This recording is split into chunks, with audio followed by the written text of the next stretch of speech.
ایک خاتون حضور کی خدمت میں حاضر ہوئی اور عرض کی یا رسول اللہ صلی اللہ علیہ وسلم مجھ سے بدکاری سرزد ہو گئی ہے اور میرے پیٹ میں بچہ ہے اور میں چاہتی ہوں کہ آخرت کی سزا کی بجائے دنیا کے اوپر اس کی سزا مجھے دے دی جائے تاکہ میں پاک ہو جاؤں اور صاف ہو جاؤں، کیونکہ آخرت کی سزائیں بہت سخت ہیں۔ اللہ کے محبوب علیہ السلام نے جبریل امین سے ایک دن پوچھا تھا مجھے جہنم کے عذابوں کا ذکر سناؤ، تو عرض کی یا رسول اللہ صلی اللہ علیہ وسلم ہلکا ترین عذاب یہ ہے کہ جہنمی کے پاؤں میں آگ کے جوتے رکھے جائیں گے، باقی اس کے پورے بدن پہ آگ نہیں ہوگی، صرف آگ کے جوتے اس کو پہنائے جائیں گے، لیکن اس کی حدت، گرمی اور شدت اتنی ہوگی یغلی منہما دماغہ، اس کی شدت سے اس کا دماغ پگھل کر ناک اور کانوں کے ذریعے سے باہر آنا شروع ہو جائے گا۔ یہ سب سے ہلکے عذاب کی کیفیت ہے، اور جو عذاب سخت ہیں الیاذ باللہ، اللہ تعالیٰ قرآن مجید میں فرماتا ہے ثم لا يموت فیہا ولا یحیا، اس بڑے عذاب کا ذکر کیا جو جہنمیوں کو دیا جائے گا، فرمایا اس عذاب کی کیفیت یہ ہوگی بندہ نہ جیے گا نہ مرے گا۔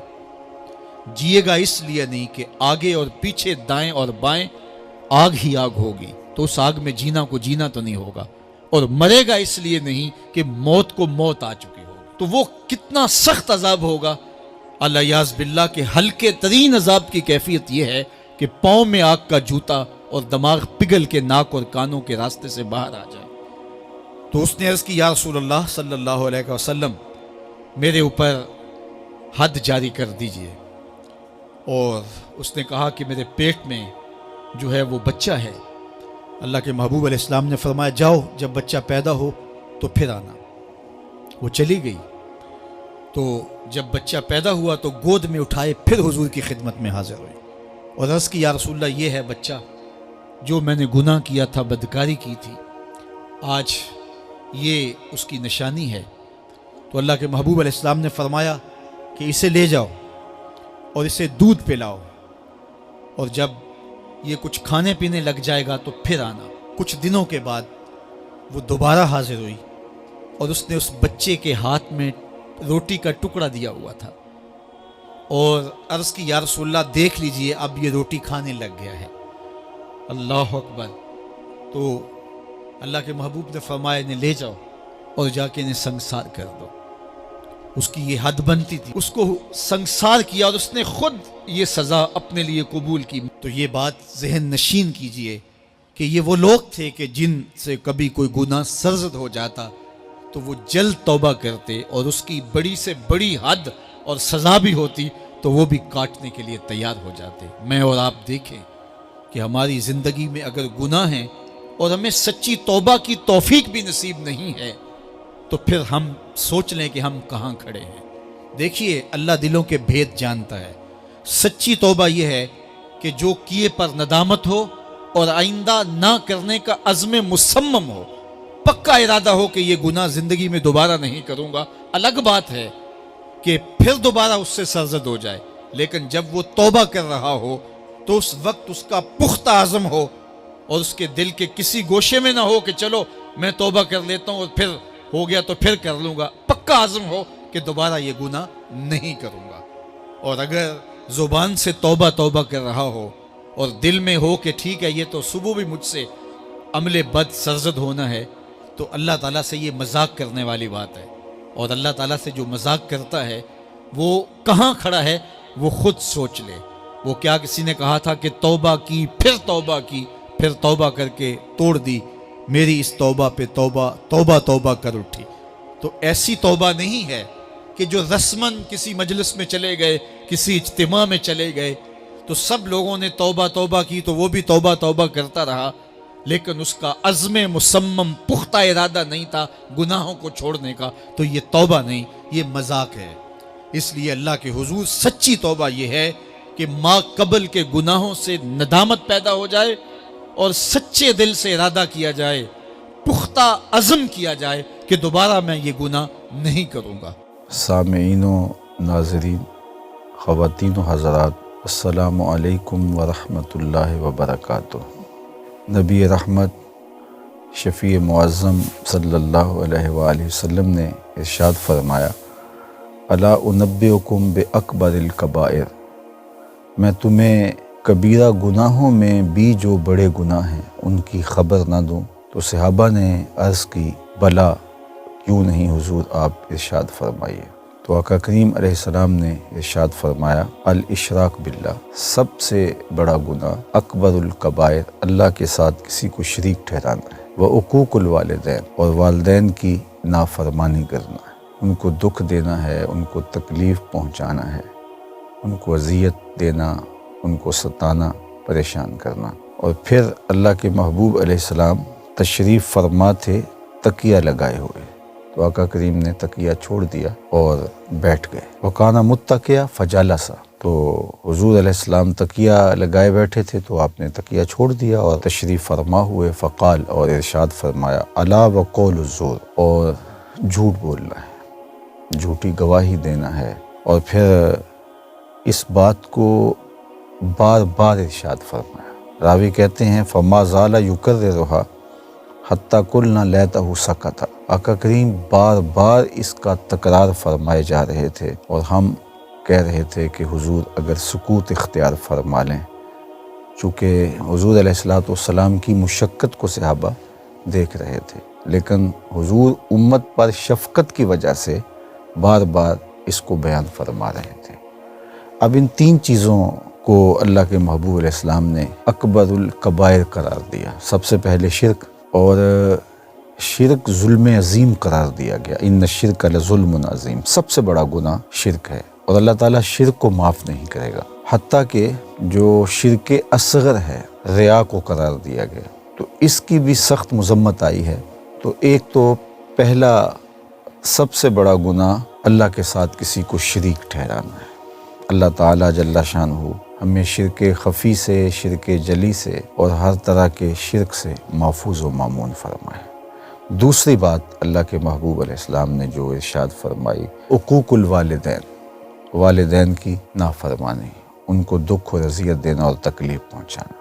اللہ تعالیٰ نے ہمیں ماں باپ کے ساتھ حسن سلوک کرنے کی تلقین ارشاد فرمائی ہے، وَقَضَىٰ رَبُّكَ أَلَّا تَعْبُدُوا إِلَّا إِيَّاهُ وَبِالْوَالِدَيْنِ إِحْسَانًا، کہ تیرے رب نے یہ طے کیا ہے کہ اللہ کے علاوہ کسی کی پرستش نہیں ہوگی، اسی کی عبادت ہوگی، اور والدین کے ساتھ حسن سلوک کیا جائے گا۔ تو والدین کے ساتھ اچھا سلوک کرنے کی ترغیب دی گئی ہے۔ ان کی نافرمانی کرنا، ان کو تکلیف پہنچانا شریعت میں بہت مذموم ہے، اور اس کو نہ صرف کبیرہ گناہ کہا گیا، اکبر الکبائر قرار دیا گیا۔ علماء نے کہا کہ وہ گناہ جن کی سزا آخرت میں تو ہے ہی ہے، دنیا میں بھی ضرور ہوتی ہے، ان گناہوں میں سے ایک گناہ والدین کی نافرمانی، عقوق الوالدین ہے۔ اور وہ نیکی کے اعمال جن کی جزا آخرت میں تو ہے ہی ہے، دنیا میں بھی ان نیکیوں کا صلہ ضرور اللہ تعالیٰ فرماتا ہے، ان نیکیوں میں سے ماں باپ کے ساتھ حسن سلوک کرنا ہے، نہیں تو نشان لگا لیں اس شخص پہ جو اپنے ماں باپ کا بے ادب اور گستاخ ہے، ساری زندگی آپ اس کو رسوا ہوتے دیکھیں گے۔ اور اس شخص پہ بھی نشان لگا لیں جو اپنے ماں باپ کا با ادب ہے، ماں باپ کا خدمت گزار ہے، ان کی تعظیم بجا لانے والا ہے، آپ زندگی بھر اس کی پگڑی کے کلس کو نیچا ہوتے نہیں دیکھیں گے۔ اللہ اسے سرخرو کرے گا، کامیاب اور بامراد کرے گا۔ تو ہمیں ماں باپ کے ساتھ اچھا سلوک کرنا چاہیے، اور کبھی بھی ان کے ساتھ ایسا سلوک نہیں کرنا چاہیے جس سے ان کو اذیت پہنچے، ان کو تکلیف پہنچے، دکھ پہنچے۔ تو یہ دوسرا بڑا گناہ ارشاد فرمایا۔ اس کے بعد اللہ کے پیارے محبوب صلی اللہ علیہ وآلہ وسلم تکیہ لگائے تشریف فرما تھے، تو آقا کریم نے تکیہ چھوڑ دیا اور فرمایا، الا وقول الزور، سن لو، تیسرا بڑا گناہ جھوٹ بولنا ہے۔ یہاں ایک سوال آپ کے ذہن میں آ رہا ہوگا کہ شرک بہت بڑا گناہ ہے، لیکن اللہ کے محبوب علیہ السلام نے اس کو بیان کیا تو تکیہ لگائے ہوئے تھے۔ والدین کی نافرمانی بہت بڑا گناہ ہے، لیکن حضور نے اس کو بیان فرمایا تو حضور ٹیک لگائے ہوئے تھے۔ تو یہ جھوٹ بولنا، قول زور، اس پر کیا وجہ کہ اللہ کے محبوب نے ٹیک چھوڑ دی اور حضور بیٹھ گئے تو علماء نے لکھا کہ شرک کی خباثت اور شرک کا برا ہونا یہ تو بالکل واضح ہے اور اس پر تو کوئی دوسری رائے نہیں۔ اسی طرح ماں باپ کی نافرمانی اور بے ادبی کرنا ایک ایسا جرم ہے کہ جس کی نوعیت کو سب لوگ تسلیم کرتے ہیں، لیکن جھوٹ انسانی زندگی کے اندر اس طرح در آتا ہے کہ وہ اس کو گناہ ہی نہیں سمجھتا اور اس کے معمولات کا حصہ بن جاتا ہے۔ اور نبی آخر زماں حضور ختم المرتبت صلی اللہ علیہ وآلہ وسلم کی نگاہ نبوت یہ دیکھ بھی رہی ہوگی کہ آنے والے زمانے میں لوگ اس کو کتنا معمولی لیں گے اور بات بات پر جھوٹ بولیں گے، اور ان کے نزدیک یہ کوئی بات نہیں ہوگی۔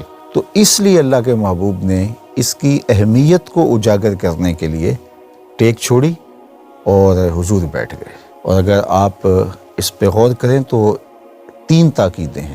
ایک تو حضور نے ٹیک چھوڑی اس کی اہمیت کو اجاگر کرنے کے لیے، اور دوسرا اللہ کے محبوب نے الا سے شروع کیا، الا وقول الزور، اور یہ حرف تنبیہ ہے۔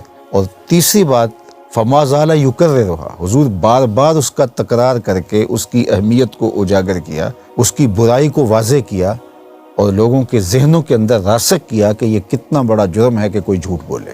خاص طور پہ اللہ کے محبوب علیہ السلام نے جھوٹ کے حوالے سے بات کرتے ہوئے ان 3 چیزوں کا اہتمام کیا۔ تو جھوٹ بولنے سے برکت اٹھ جاتی ہے، جھوٹ بولنے سے آپ کے اعمال کا نور ختم ہو جاتا ہے۔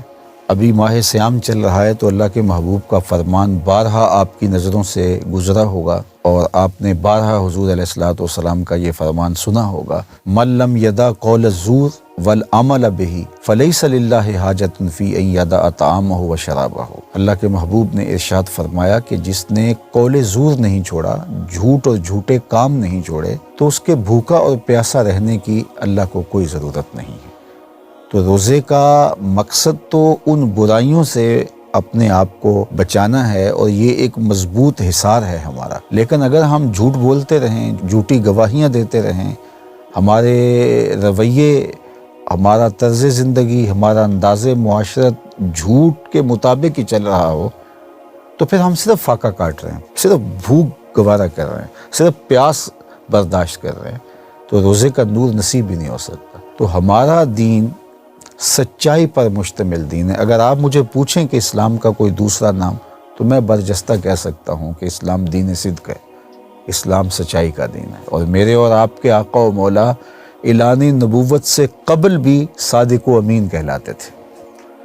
یہ میرے اور آپ کے آقا و مولا کی عظمت ہے، یہ حضور علیہ السلام کی شان ہے۔ تو ہم ان کے ماننے والے اپنی زندگی کو کس طرح جھوٹ کے ساتھ جوڑے ہوئے ہیں، اور شب و روز جھوٹ ہماری زندگی کا ایک انداز اور تیور بن گیا ہے، بلکہ ہماری زندگی کا جزو لا ینفک بن گیا ہے۔ تو اس حدیث پاک کے اندر کبیرہ گناہوں میں سے بھی جو اکبر ہیں ان کا ذکر فرمایا گیا۔ ویسے تو علماء نے کہا کہ جو صغیرہ اور کبیرہ کی تقسیم ہے وہ ایک دوسرے گناہ سے موازنے کے اعتبار سے ہے، ورنہ ہر وہ عمل جو اللہ کی ناراضگی کا سبب ہو وہ چھوٹا نہیں ہو سکتا۔ جو بھی گناہ اللہ کو ناراض کر دے تو وہ گناہ چھوٹا تو نہیں ہے، وہ تو بڑا ہی ہے۔ تو کبیرہ اس لیے کہا گیا کہ اس پر وعید زیادہ ہے، اس کی سزائیں بیان فرمائی گئی، اس پر حد نافذ ہوتی ہے، آخرت میں اس کی سزا بیان فرمائی گئی ہے۔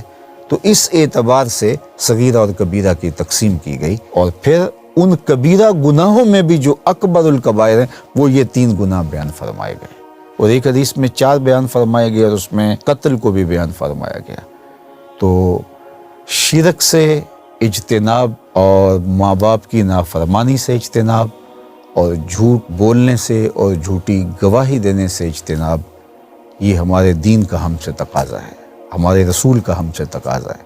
ہمارے آقا و مولا چاہتے ہیں کہ یہ اس طرح زندگی بسر کریں کہ ان کی زندگی میں یہ چیزیں نہ ہوں، اور اس کی اہمیت کو اجاگر کرنے کے لیے اللہ کے محبوب علیہ السلام نے یہ انداز اختیار کیا۔ اور صحابہ کا وہ قول دیکھیے، حضرت ابو بکرہ نفیع بن حارث رضی اللہ تعالیٰ عنہ کا قول، وہ فرماتے ہیں کہ حضور بار بار اس کا تکرار کیے جا رہے تھے، الا وقول الزور، الا وقول الزور، الا وقول الزور، اور ہم کہہ رہے تھے کاش کہ حضور سکوت اختیار فرما لیں، حضور خاموشی اختیار فرما لیں، حضور مشقت میں ہیں لیکن حضور امت کے ساتھ جو شفقت کا ایک علاقہ رکھتے ہیں، آپ کے قلب اطہر میں امت کی جو بے پناہ محبت ہے، اس لیے حضور چاہ رہے تھے کہ میں بار بار اس کا تکرار کروں اور میری امت اس گناہ سے بچ جائے اور جھوٹ جیسے عیب سے عیب دار نہ ہو۔ تو ماہ صیام کی ان مبارک گھڑیوں میں ہمیں عزم مصمم کرنا چاہیے کہ ہم اپنی زندگی میں ان گناہوں کو داخل نہیں ہونے دیں گے۔ اللہ مجھے آپ کو اپنی حفاظتوں کے حصار میں رکھے۔ وآخر دعوانا ان الحمدللہ رب العالمین۔ اللہ کے محبوب علیہ الصلوۃ والسلام نے ایک بڑی خوبصورت بات ارشاد فرمائی، ذرا سنیے اور اس کا لطف لیجئے، اور حضور کے دیے گئے اس وعدے پہ دل کے قرار کا سامان کیجئے۔ اللہ کے محبوب علیہ السلام نے ارشاد فرمایا کہ من یکفل لی اللہ یسأل الناس شیئا، جو شخص مجھے اس بات کی ضمانت دے کہ وہ اللہ کے علاوہ کبھی بھی کسی سے کوئی سوال نہیں کرے گا، جب بھی کوئی مشکل ہوئی، جب بھی تکلیف ہوئی تو وہ سوال مالک کی دہلیز پہ کرے گا، وہ مصلی بچھائے گا اور رب سے کہے گا میرا مسئلہ یہ ہے۔ جو شخص مجھے یہ ضمانت دے کہ وہ اللہ کی دہلیز پہ اپنے سوال رکھے گا، اللہ کے علاوہ کسی سے نہیں کہے گا، اللہ کے محبوب فرماتے ہیں اتکفل لہ بالجنہ، میں اس کو جنت کی ضمانت دیتا ہوں۔ اور یہ روایت حضرت ثوبان رضی اللہ تعالی عنہ سے مروی ہے۔ حضرت ثوبان نے جب حضور سے یہ فرمان سنا تو انہوں نے کہا حضور میں ضمانت دیتا ہوں، میں زندگی بھر اللہ کے علاوہ کسی سے سوال نہیں کروں گا۔ اور صحابہ نے پھر اس پہ عمل کر کے دکھایا۔ صحابی کا کوڑا گرتا ہے اور وہ بھی گھوڑے سے نیچے اتر کے خود اٹھاتا ہے۔ کہا جاتا ہے جناب آپ نے کہہ دیا ہوتا ہم اٹھا کے دے دیتے۔ کہا ہاں نہیں، ہم نے حضور سے عہد کیا تھا کہ اللہ کے علاوہ کسی سے سوال نہیں کریں گے۔ تو انہوں نے اتنا لحاظ رکھا اور اپنے وعدے کی پاسداری اس انداز سے بھی کی۔ تو یہ ہے وہ دولت جو کسی بندے کو اللہ صالح اعمال کے نتیجے میں عطا کرتا ہے۔ حضرت حسن بصری رضی اللہ تعالیٰ عنہ فرماتے ہیں کہ یہ کسی شخص کا ضعیف یقین ہے کہ جو اس کے پاس موجود ہے اس پر اس کو اعتماد ہے، اور اس کا جو حصہ اللہ کے پاس موجود ہے اس پر اس کو اعتماد نہیں ہے۔ دیکھیے ایک شخص کے پاس کچھ پیسے موجود ہوں، اس کی جیب میں ہے، اس کے لاکر میں ہے، گھر میں ہے، اور ایک وہ اس کا مال ہے جو بینک میں پڑا ہوا ہے۔ تو جس طرح وہ اپنے ہاتھ میں موجود پیسوں پر مطمئن ہوتا ہے، بینک میں پڑے ہوئے پیسوں پر بھی ایسے ہی مطمئن ہوتا ہے، کہتا ہے وہ بھی میرے ہی ہیں۔ تو جو شخص بینک میں پڑے ہوئے پیسوں پر تو مطمئن ہے، گھر میں موجود رقم پر تو مطمئن ہے، اس کے ہاتھ میں اس کی جیب میں جو ہے اس پر تو مطمئن ہے، اور اس کی قسمت کا جو ابھی اللہ کے پاس ہے اس نے ابھی اس کو دیا نہیں، اس پہ مطمئن نہیں ہے، تو حضرت حسن بصری فرماتے ہیں اس سے بڑھ کر ذوف یقین اور کیا ہوگا کہ جو اس کے پاس ہے، جس کو چرایا جا سکتا ہے، جس کو چور کھینچ سکتا ہے، جو گر سکتا ہے، جو چھینا جا سکتا ہے، اس پہ تو یقین کر رہا ہے کہ یہ میرا ہے، اور جو اس کا حصہ اللہ کے ہاں ہے اس پہ یقین نہیں کر رہا۔ تو کہا کہ اس سے بڑھ کر پھر اور ذوف کیا ہو سکتا ہے۔ اس لیے اپنی زندگی میں قناعت کا نور رکھنے والے ہی مطمئن زندگی گزارتے ہیں۔ ابن جوزی نے کہا تھا کہ جس شخص کی زندگی میں قناعت آ گئی اس کی زندگی مطمئن ہو گئی، اور جس شخص کی زندگی میں طمع آ گیا اس کی زندگی گھٹن کا شکار ہو گئی، اذیت کا شکار ہو گئی۔ حضرت سہل بن سعد الساعدی رضی اللہ تعالی عنہ سے یہ روایت مروی ہے کہ ایک شخص حضور کی خدمت میں آیا اور اس نے حضور سے ایک عجیب سوال کیا۔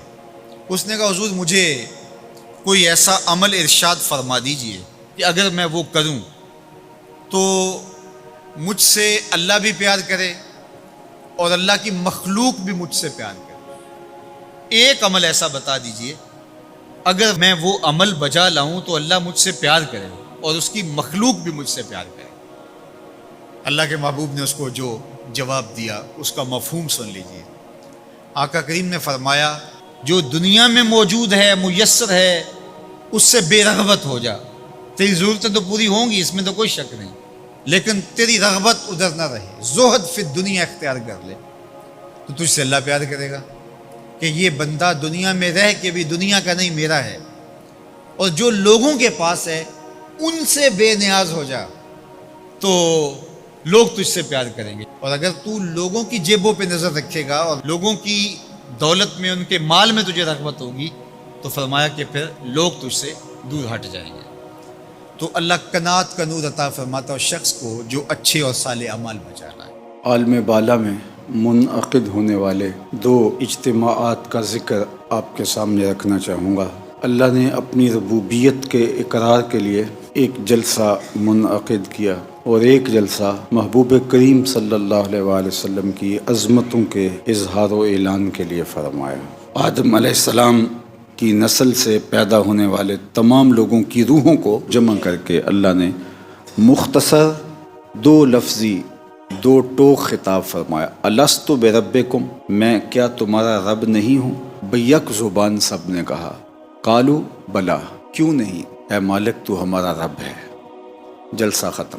یہ ہے ایک جلسہ جس میں نیکوکار بھی تھے، بدکار بھی تھے، صالح بھی تھے، طالح بھی تھے، اچھے بھی تھے، برے بھی تھے، مومن بھی تھے، کافر بھی تھے، مخلص بھی تھے، منافق بھی تھے، اپنے بھی تھے، بیگانے بھی تھے۔ پھر ایک اور جلسہ ہوا، لیکن اس میں سب کو آنے کی اجازت نہیں تھی۔ نماز کے لیے وضو شرط ہوتا ہے، اس جلسے کے لیے عصمت شرط تھی کہ ہر کوئی نہیں آئے گا، اس جلسے کا ہر شریک یا نبی ہوگا یا رسول ہوگا۔ اللہ اکبر۔ یہ جلسہ نبیوں کا جلسہ تھا اور اس میں انبیاء کی روحیں ہی شامل۔ سورہ آل عمران میں تفصیل موجود ہے، وَإِذْ أَخَذَ اللَّهُ مِيثَاقَ النَّبِيِّينَ، وہ وقت یاد کیجئے جب اللہ نے نبیوں سے پختہ عہد لیا۔ اللہ کا انبیاء کو، نبیوں کو، رسولوں کو فرما دینا کافی ہے، لیکن اس نے ان سے باقاعدہ عہد لیا، اے پیغمبروں، اے نبیوں، جب میں تمہیں کتاب و حکمت سے مالا مال کروں، پھر میرا پیارا رسول جلوہ گر ہو جائے، جو کتابیں تمہارے پاس ہیں ان کی تصدیق کرتا ہوا، تمہاری نبوتوں کا مصدق ہوگا، تم نے میرے عالی شان رسول پر ایمان بھی لانا ہے اور اس کی مدد بھی کرنی ہے۔ اور یہ حکم تاکیدی ہے، طلباء جانتے ہیں لام تاکید اور نون ثقیلہ یہ دوہری تاکید ہوتی ہے۔ اس کو ہم اپنی زبان میں یوں کہہ سکتے ہیں کہ اللہ نے فرمایا کہ تم نے ضرور ضرور ایمان لانا ہے اور تم نے ضرور ضرور میرے رسول کی مدد، نصرت اور اعانت کرنی۔ یہ عہد کن سے لیا جا رہا ہے؟ پیغمبروں سے، نبیوں سے۔ عالم بالا میں منعقد اس جلسے کی روداد اللہ نے قرآن میں خود بیان فرمائی ہے۔ پیغمبروں نے بول کے کہا، مالک ہم نے اقرار کیا، تیرے رسول پہ ایمان بھی لائیں گے، تیرے رسول کی مدد بھی کریں گے، تیرے رسول کی نصرت بھی کریں گے۔ قال فاشہدوا، اب سارے تم ایک دوسرے کے گواہ بھی بن جاؤ۔ اقرار بھی کیا، اب گواہیاں بھی ڈال لو۔ انہوں نے کہا مالک گواہیاں بھی ڈال لی، بات ختم ہوگی نہیں۔ وَأَنَا مَعَكُم مِّنَ الشَّاهِدِينَ، اب تمہارے اوپر میری گواہی بھی رہی۔